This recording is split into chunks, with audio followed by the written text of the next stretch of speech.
we had a very weird existence. I was 11 and he was a meat executive. He was like a head of meat. He was a meathead basically. And he would just tell me sick shit, which is why I became a comedian before I did anything else.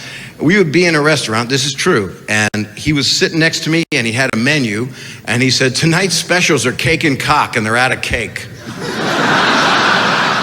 And I was like, I'm 11. I like cake. They don't have cake? He was a sick guy, really funny, but just said weird stuff. He went through the depression. He would say jokes like, ask me how I slept last night. How'd you sleep? Like a baby with your mom's tit in my mouth. I'm like, oh my God. I want to be emancipated, you creepy man. I didn't know what he was talking about. He would do dumb things. He said, I read the newspaper today. I think it was a misprint. I didn't know if the guy shot himself or shit himself. Just a walking rim shot, the whole thing. He was a supermarket person, supermarkets. He said that one day A&P was going to merge with Stop and Shop and be Stop and P. He's not here anymore. How you doing, sir? He told me a joke. This is a really weird joke. I shouldn't share it. Okay, but you insisted. This is an old school joke from the Depression, so this is it. A guy goes into a house of ill repute, which I didn't even know what that meant. I was 11 years old. It doesn't mean nothing. And that's how I talk, it means nothing. And the guy says, what do you have for $1? So that's around this time when this place was built. Now, 20 years earlier, forget the fucking facts, listen to the joke.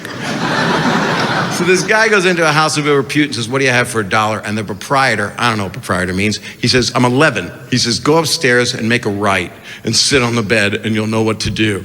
And the guy goes upstairs and sits on a bed and a little door opens up and a chicken comes into the room. This is foul. And we laughed.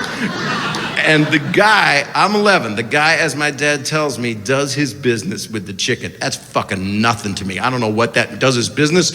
What do you like, shaking hands, Willie Loman, you got briefcases? I don't know. And then he says, and then the chicken is disgusted and he leaves. He's angry, that's correct. You know what I'm talking about. Chicken goes away. And the guy goes away and he comes back the next day and he says to the proprietor, I'm 11, I swear to you, I didn't even have a pube. I didn't know what my dad was talking about. Well, I had one pube and I put it under the pillow for the pube fairy to come. And he came on my pillow, which was really bad. So the guy comes back and he says, I want my $1 back. And the proprietor says, oh, no, sir, good sir. Because it was much more official. He said, I'll make it up to you. Go up the stairs this time and make a left and you won't want your $1 back. And guy goes, okay, goes up the stairs, makes a left, sits down in a screening room, bunch of guys in raincoats, there's a big curtain opens up and there's a porn thing going on, a bunch of people like some orgy, and I'm 11, I don't know what anything he's talking about means. And he says, and the guy turns to the guy next to him and says, boy, this is something. And the other guy says, you should have been here yesterday, some guy was fucking a chicken. It's a long way to go. But that's my childhood. And my parents were together for 65 years. She loved him to death.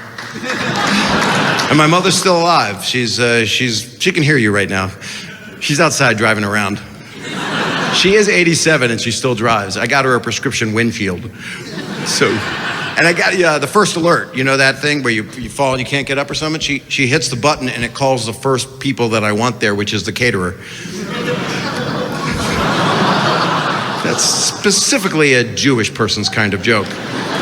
Any Jewish people here? Did you have a coupon? How'd you go about that?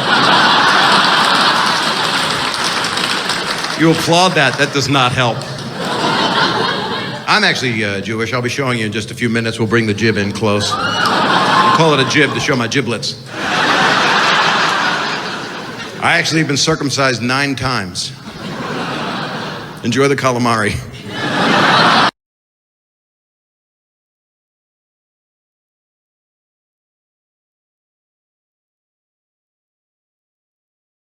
There, just fucking around. I lived there for a while and banged half the country, which is fucking awesome. That's not funny.